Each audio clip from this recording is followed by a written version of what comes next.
जो हमारा सनातन समाज है वो हर आदमी स्वतः ही गौशाला का सदस्य है।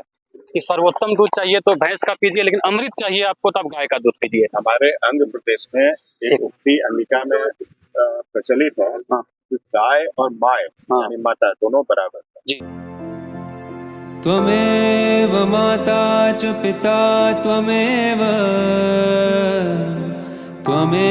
बन्धुश्च सखा त्वमेव विद्या द्रविणं त्वमेव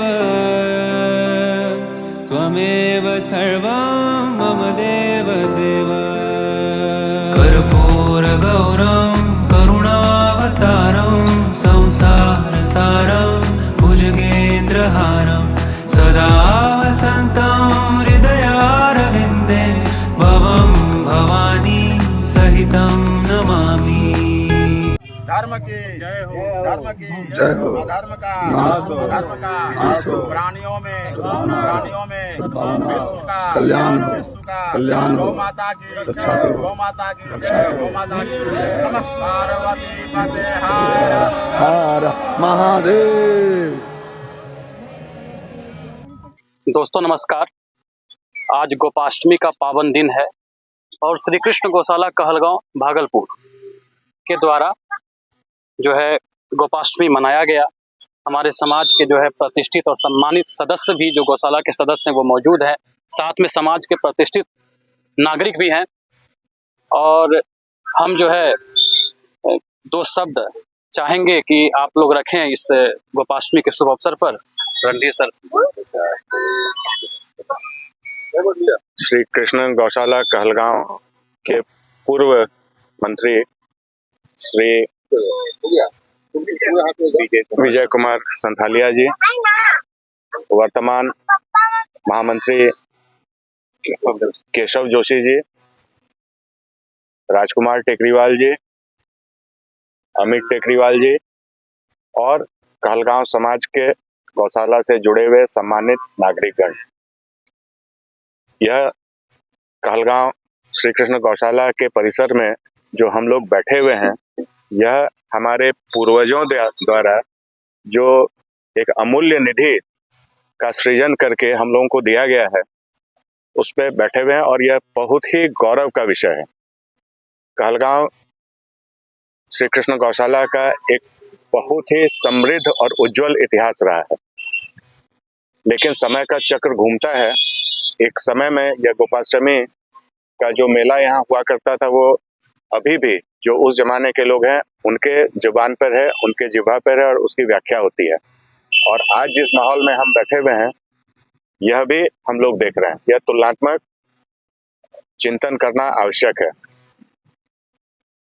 भारतीय संस्कृति में या कहें सनातन संस्कृति में या मानव मात्र के लिए जो गोवंश का महत्व है, इसे नकारा नहीं जा सकता है।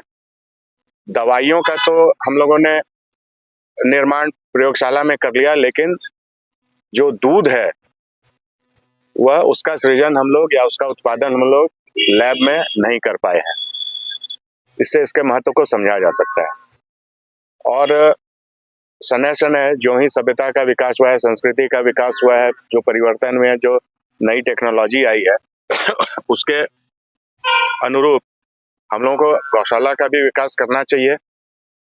जो दर्द अभी पूर्व महामंत्री विजय कुमार संथालिया जी ने जो व्यक्त किया, उस पीड़ा को समझने की आवश्यकता है। और विगत 2 साल से जब से मैं इसमें जुड़ने का मुझे सौभाग्य मिला है विजय बाबू के सौजन्य से, मैं कम से कम 20 लोगों को बोल चुका हूं कि इनके अस्वस्थ रहने के बावजूद भी ये जिस तरह से सक्रिय हैं और हम लोगों का सपोर्ट कर रहे हैं, और यह जो गौशाला का इतिहास है उसका जीता जागता किताब है। एक बार ये अगर हमारे बीच में न रहे तो हमें व्यक्तिगत ऐसा लगता है कि यह इतिहास यहीं समाप्त हो जाएगा। उसके बाद कोई बताने वाला नहीं रहेगा कि गौशाला क्या थी, इसकी क्या निधि थी। ये जो 2, 4, 5 लोग हम लोग बैठे हुए हैं, यूं तो जो हमारा सनातन समाज है वो हर आदमी स्वतः ही गौशाला का सदस्य है। ये एक बहुत बड़ा परिवार है और बहुत बड़ी संस्था है और बहुत बड़ा विचार है। लेकिन जो तकनीकी रूप से जो जुड़े हुए हैं, जो यहाँ पे बैठे हुए हैं, उनकी भावना को मैं जागृत करना चाहता हूं। पिछले बार हम लोगों ने देसी गोवंश के संवर्धन के विषय में एक कार्यक्रम शुरू किया था। मैंने एक वचन दिया था महामंत्री महोदय को कि हमारे पास जितनी गाय हैं वो समझ लीजिए कि गौशाला की हैं, स्ट्रक्चर तैयार कीजिए, उसको ला दीजिए। तो कई कारणों से बहुत सारा गाय को हटा देना पड़ा। अभी भी हमारे पास 12 बाछी जो उन्नत किस्म की बाछी है, जिसका पूरा पेडिग्री है, जिसकी वंशावली दर्ज है, डॉक्टर हनुमान प्रसाद वर्मा इस चीज को जानते हैं, वो अभी भी रेडी है। और हम चाहेंगे कि इस कार्यक्रम को हम लोगों ने एक चलायमान करने के लिए, आज तो ये छोटा सा आयोजन है, हम लोगों ने एक विचार किया है कि अपने अग्रसेन भवन में किसी रविवार को हम लोग जो इलाके 1-2 किलोमीटर के अंदर के पशुपालक हैं उनको बुला के हम लोग बजाते वीडियो दिखा के उनको जागरूक करेंगे और इस कार्यक्रम को जो 2 साल से ठप पड़ा हुआ है इसको चालू करेंगे फिर से। और आज का समय इससे हतोत्साहित होने की कोई बात नहीं है। हम लोग सब मिलकर प्रयास करें और इसको फिर से चलायमान करें। यही सनातन समाज के हित में है, भारतीय अर्थव्यवस्था के हित में है, जो हमारे पशुपालक हैं उनके हित में है। मैं पुनः श्री कृष्ण गौशाला समिति कहलगांव के सदस्यों का हार्दिक अभिनंदन करता हूं, गौ माता का वंदन करता हूं और आशा करता हूं कि हम लोग इसको आगे बढ़ा पाएंगे। धन्यवाद सर आपका। आप देसी नस्ल के जो गाय है आप उसको बचाने के लिए जो है आपके मन में जो ये विचार है ये समाज को बहुत पसंद आएगा, और जो आप ये करना चाहते हैं ये हम लोग को और पूरा सनातन समाज को बहुत ही अच्छा लगा। कहा जाता है कि सर्वोत्तम दूध चाहिए तो भैंस का दूध लीजिए, लेकिन अमृत चाहिए तो गाय का दूध पीजिए, ऐसा कहा जाता है। सर सहमत है ना सर इस बात से कि सर्वोत्तम दूध चाहिए तो भैंस का पीजिए, लेकिन अमृत चाहिए आपको तो आप गाय का दूध पीजिए। हमारे आंध्र प्रदेश में एक उक्ति अंगिका में प्रचलित है, गाय और माय यानी माता दोनों बराबर है। जी, जैसा कि रणधीर सर बता रहे हैं कि गाय और माँ जो है हम लोग के समाज में कहा जाता है कि बराबर है। हमारे साथ गौशाला कमेटी के जो है कोषाध्यक्ष जी भी हैं। सर अपना विचार आप रखिए सर। आदरणीय सभी आगंतुक, मैं विजय संथालिया पूर्व में मैं मंत्री रहा हुआ हूँ। मैंने इस गौशाला को हर संभव योगदान दिया, जो मेरे से संभव हो सका मैंने किया।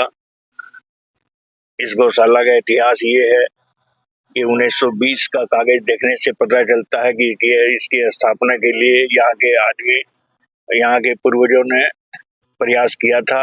जमीन खरीद हुई थी, उसके बाद 1924 का भी कागज देखा गया, 1937 का भी कागज देखा गया। 1952 में ये गवर्नमेंट के नजर में आई और इसका रजिस्ट्रेशन हुआ, और उसके बाद गौशाला खूब उन्नति करती गई। लेकिन दुर्भाग्य है उस पीरियड का, जो समाज में कटुता फैला करके इस गौशाला को बंद करवा दिया गया। उसके बाद भी प्रयास किया गया, लेकिन अकेला चना भाड़ नहीं फोड़ता, वही हालत हो गई मेरी। और मैं किस मुकदमा में जूझ गया। मेरे से गलती हुई कि मैंने एक पर विश्वास करके दे दिया गौशाला को, जो कि वो सरस्वती विद्या मंदिर को हैंड ओवर कर दिए उन्होंने, और वो आज तक खाली नहीं हो सकी है। इसके लिए मैं प्रयासरत हूँ कि किस तरह से खाली हो। मेरे पास उचित फंड भी है जिससे कि मैं गौशाला को चला सकूं। जब भी खाली होगा तो मैं गौशाला को उसी स्थान पर ले जाना चाहूंगा। ये मेरा सौभाग्य होगा कि ये मुझे कार्रवाई करने का मौका मिले। बस इसी के साथ में हमारे साथ वर्तमान सचिव केशव जी भी हैं। क्या आपका जो है आगे सोच है इसको लेके, आप कैसे इसको आगे बढ़ाएंगे? रखिए तो सब। देखिए, समाज के सभी सम्मानित अभिभावकों के मार्गदर्शन से और समाज के सभी युवा साथियों के सहयोग से आने वाले दिनों में कुछ समस्याएं हैं इस वर्तमान गौशाला को लेकर के, उसको दूर करते हुए एक बेहतर और एक सुसज्जित एवं सुगम गौशाला बनाने का संकल्प।